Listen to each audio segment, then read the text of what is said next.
Welcome to special analysis. నేను రమా మండవ. ఈరోజు అనాలిసిస్లో భాగంగా మనం తీసుకోబోతున్న టాపిక్ ఏంటంటే జగన్మోహన్ రెడ్డి, వైసీపీ అధినేత జగన్మోహన్ రెడ్డి లేటెస్ట్గా గవర్నర్కి ఒక కంప్లైంట్ ఇవ్వడం జరిగింది. ఆయన దేనికి సంబంధించి అంటే ఇక్కడ చూస్తున్నాం మనం, టీడీపీ దాడులు చేస్తోంది.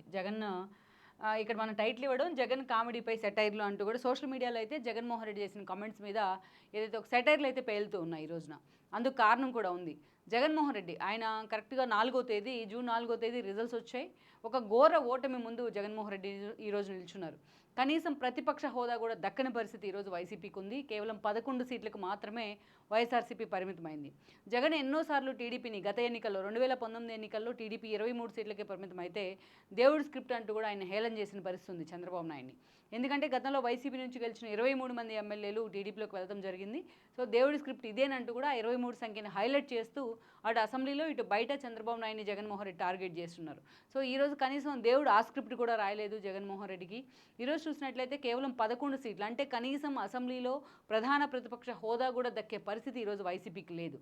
తన ఓటమి చెందిన వెంటనే టీడీపీకి ఏదైతే బీజేపీ, టీడీపీ, జనసేన కూటమికి ఆ విజయం దక్కిన వెంటనే జగన్మోహన్ రెడ్డి మీడియా ముందుకు కూడా వచ్చున్నారు. గతంలో ఎప్పుడూ లేని విధంగా ఒక ఎమోషనల్గా మాట్లాడారు ఆయన. ఇన్ని సంక్షేమ పథకాలు ఇస్తుంటే ఆ ఓట్లన్నీ ఎటెళ్ళినాయి, అభిమానం ఎటెళ్ళింది అంటూ జనాన్ని ప్రశ్నించారా మరి ఓటర్లను ప్రశ్నించారో తెలియదు, కానీ టీడీపీ గెలుపులో కూడా ఏదో మెరికల్ ఉందన్నట్టుగా మాట్లాడారు ఆయన. But at the same time Pavan కళ్యాణ్కు, చంద్రబాబు నాయుడుకి తన యాటిట్యూడ్కి భిన్నంగా అభినందనలు కూడా తెలిపారు ఆయన. ఏమి చేయలేని సిచ్యువేషన్లో ఇప్పుడు అలాంటి సిచ్యువేషన్ నుంచి 2 డేస్ ఆల్మోస్ట్ కామ్గా ఉన్నారు. ఇక ఈరోజు సీనియర్లు కూడా కొంతమంది బయటకు వచ్చి జగన్మోహన్ రెడ్డి తీరు మీద, సజ్జల మోనోపల్లి మీద చాలా సీరియస్గా ఎలిగేషన్ చేస్తూ ఉన్నారు. ఇంకా కొంతమంది బయటకు వచ్చే అవకాశం అయితే స్పష్టంగా కనిపిస్తోంది వైసీపీ నుంచి. ఇప్పుడిప్పుడే ఒక జక్కంపూడి రాజా కావచ్చు, అదేవిధంగా ఒక బొత్స సత్యనారాయణ కావచ్చు, ఇలాంటి వాళ్ళంతా నెగిటివ్గా మాట్లాడుతూ వస్తున్నారు. ఈ 5 ఏళ్ల పాటు జగన్మోహన్ రెడ్డి ఎంత వన్ సైడెడ్గా మోనోపల్లిగా వ్యవహరించారు అనేది. ఆయన అధికారాన్ని ప్రభుత్వంలో ఒక సీఎంగా, ప్రజాపాలనగా చూడలేదు, ఒక రాచరిక వ్యవస్థలాగా నడిపించారనేది వాళ్ళ పార్టీ నేతలు చెప్తున్న వాదనే. అలాంటి సిచ్యువేషన్లో ఈరోజు చూసినట్లయితే టీడీపీ నేతలు కొన్ని చోట్ల దాడులు చేస్తున్నారంటూ కూడా జగన్మోహన్ రెడ్డి గవర్నర్కి ఒక కంప్లైంట్ పెట్టారు. ఆయన గవర్నర్ను కూడా వైసీపీ నేతలు కలుస్తూ ఉన్నారు. ఈ రోజున చూసినట్లయితే జగన్మోహన్ రెడ్డి ఈ డైలాగ్ ఆయన నోట్లోంచి, టీడీపీ నేతలు మాపై దాడులు చేస్తున్నారని ఎప్పుడైతే జగన్మోహన్ రెడ్డి వెంట నోటి డైలాగ్ వచ్చిందో అప్పుడు అది నిజంగానే టీడీపీ ఆయన ప్రత్యర్థులకే కాదు, టీడీపీ జనసేన ప్రత్యర్థులకే కాదు, కామన్ మ్యాన్కి కూడా చూసే వాళ్ళకు కూడా ఆ డైలాగులు నవ్వు తెప్పిస్తూ ఉన్నాయి. ఇదే దాడులైతే టీడీపీ నేతలు ఎక్కడ సోషల్ మీడియా వేదికగా కొంతమంది కార్యకర్తలు అలా విమర్శిస్తూ ఉన్నారు వైసీపీ నేతల్ని. గతంలో అరాచకంగా వ్యవహరించిన నేతలందరి మీద సెటైర్లు వేస్తూ ఉన్నారు, సోషల్ మీడియాలో కొన్ని కమెంట్స్ పెడుతున్నారు. అంతే తప్ప ఎక్కడ భౌతికంగా టీడీపీ విజయం తర్వాత, ఘన విజయం తర్వాత వాళ్ళు దాడులు చేసిన సందర్భం అయితే లేదు. మనం చూసాం కొన్ని చోట్ల ఏదైతే విజయవాడలో వైఎస్ఆర్ బోర్డు ఉన్న యూనివర్సిటీని ఎన్టీఆర్ బోర్డు అని కూడా పేరు మార్చారు. అలాగే కొన్ని చోట్ల చూసినట్లయితే ఏదైతే వైసీపీ జెండాలు ఉన్న దగ్గర తీసేసి టీడీపీ జెండాలు ఎగరేస్తూ ఉన్నారు. ఇలాంటి తప్ప భౌతికంగా దాడులు కానీ లేకపోతే అంతకన్నా ఎక్కువగా అరాచకాలు చేసిన పరిస్థితి అయితే లేదు. ఒకవేళ అలాంటి సంఘటనలు జరిగినా ఈ పాటికే ఆల్రెడీ సోషల్ మీడియాలో హల్చల్ చేస్తుండేవి అలాంటి సంఘటనలు. అయితే ఇక్కడే అందరూ కూడా ప్రశ్నిస్తున్న విషయం ఏంటంటే ఈ 5 ఏళ్ల పాటు జరిగిన అరాచకం పరిస్థితి ఏంటి అనేది. ఈవెన్ పోలింగ్ రోజు మొదలుకొని ఆఖరికి ఎన్నికలు అయిపోయిన తర్వాత కూడా ఆల్మోస్ట్ కూటమి గెలుస్తుందని ఎగ్జిట్ పోల్స్ అని చెప్పిన తర్వాత కూడా టీడీపీ నేతల మీద దాడులు జరిగాయి. ఏకంగా టీడీపీలో చోటా మోటా నేతలు, టీడీపీ సోషల్ మీడియా అనుకూలంగా ఉన్న కొంతమంది వ్యక్తులు మొదలుకుంటే ఈ రోజున సాక్షాత్తు చంద్రబాబు నాయుడుని కూడా తీసుకెళ్లి జైల్లో పెడతాం జరిగింది. ఓ దేవినేని ఉమా కావచ్చు, ఓ దూలిపాల నరేంద్ర కావచ్చు, ఓ రఘురామ కృష్ణరాజు కావచ్చు, సొంత పార్టీ ఎంపీ ఆయన, వీళ్ళందరినీ కస్టోడియల్ టార్చర్ కూడా పెట్టిన పరిస్థితి ఓ పట్టాభి దాకా. అంతేకాదు ఇక కామన్ మెన్ కూడా జగన్మోహన్ రెడ్డి సైనికులు అని చెప్పుకునే వాళ్ళంతా కూడా ప్రతాపం చూపించారు. చీరాల్లో కిరణ్ లాంటి వాళ్ళ దళిత యువకుడికి గుండు కొట్టించారు. ఇక్కడ చూసినట్లయితే అనంతబాబుకి ఈస్ట్ గోదావరిలో అనంతబాబుకి ఏదైతే ఆయన డ్రైవర్ సుబ్రహ్మణ్యాన్ని చంపి మరీ డోర్ డెలివరీ చేస్తున్నారు. ఇక మరోవైపు చూసినట్లయితే బాపట్ల పరిధిలో మనం చూసాం, అమర్నాథ్ అనే ఒక యువకుని వాళ్ళ చెల్లిని వేధిస్తున్నందుకు, ఆయన వాళ్ళ అక్కని వేధిస్తున్నందుకు తిడితే ఆ అబ్బాయిని అన్యాయంగా పెట్రోల్ పోసి తగలబెట్టారు. డాక్టర్ సుధాకర్ ఒక మాస్క్ లేదు, కరోనా టైంలో ఫెసిలిటీస్ లేవు గవర్నమెంట్ హాస్పిటల్లో అడిగితే ఆయన పిచ్చోని చేసి రోడ్డును పడేశారు, చివరికి చంపి చచ్చిపోయేలా చేస్తున్నారు. ఇలా ఒకటి కాదు, రెండు కాదు, అనేక సంఘటనలు ఇవి. ఒక రంగనాయకమ్మ, శంకర్ విలాస్ హోటల్ రంగనాయకమ్మ వచ్చి కరోనా విషయంలో ఆమె 1-2 ప్రభుత్వ వ్యతిరేకత గురించి మాట్లాడినప్పుడు ఆమెను హెరాస్ చేసి ఆ హోటల్ నుంచి ఆమెను బయటికి పంపించే పరిస్థితి ఉంది.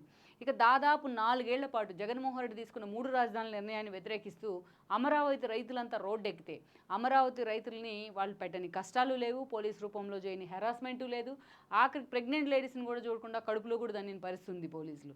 ఆ స్థాయిలో వాళ్ళని కనీసం దేవుడికి వెళ్ళి పూజ చేసుకుందామన్నా కూడా వాళ్ళని గడప దాటనివ్వని పరిస్థితుంది. టెంట్లు వేసుకొని రోజుల తరబడి నిరాహార దీక్షలు చేసిన వాళ్ళని ఈడ్చిపడేసిన రోజులు ఉన్నాయి. ఇక ఎంపీలు ఎమ్మెల్యేలు సామాన్య జనానికే దిక్కు లేనప్పుడు ఇక ఎంపీలు ఎమ్మెల్యేలు ఎలా దిక్కుంటుందన్న స్థితిలో ఈరోజు గత 5 ఏళ్ళు పరిపాలన కొనసాగింది జగన్మోహన్ రెడ్డిది. కుప్పం చంద్రబాబు నాయుడు సొంత కాన్స్టిట్యున్సీ అది. అలాంటి కాన్స్టిట్యున్సీకి చంద్రబాబు నాయుడు స్వయంగా వెళ్ళాలంటేనే అక్కడ ఆయన అడ్డుకున్న పరిస్థితి. అన్నా క్యాంటీన్ ఓపెన్ చేయాలంటేనే అక్కడ అంగళ్ళలో రచ్చరచ్చ చేసిన పరిస్థితి వైసీపీ నేతలంతా పెద్దిరెడ్డి ఆధ్వర్యంలో.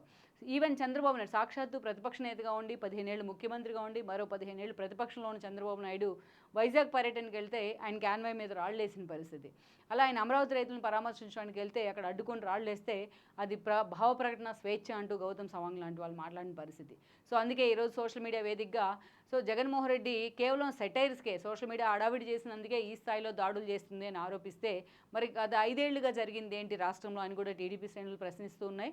అందుకే ఈరోజు సోషల్ మీడియా వేదికగా గతంలో జరిగిన సంఘటనలు మొత్తాన్ని కూడా హైలైట్ చేస్తూ టీడీపీ సోషల్ మీడియా కానీ టీడీపీ సానుభూతి పరులే కాదు కామన్ మెన్ కూడా మాట్లాడుతున్న పరిస్థితి. ఒక ధూళిపాల అరెస్టు దగ్గర నుంచి ఈరోజు చంద్రబాబు నాయుడు అరెస్టు దాకా ఆయన హెరాస్ చేయడం దాకా ఈరోజు మాట్లాడుతున్న పరిస్థితి మనకు అనిపిస్తోంది.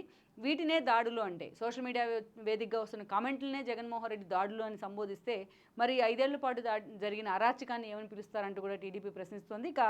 ఇక డే 1 నుంచే కనీసం ఆల్రెడీ మాట్లాడారైనా ఒక 6 నెలలు టైం ఇస్తాం మేము అని చెప్పి కూడా కొంతమంది నేతలు మాట్లాడుతూ వస్తున్నారు. కనీసం కూటమి గవర్నమెంట్ ఒక 6 నెలలు హనీమూన్ పీరియడ్ అన్న పూర్తి చేసుకోవాలి అని చెప్పేసి.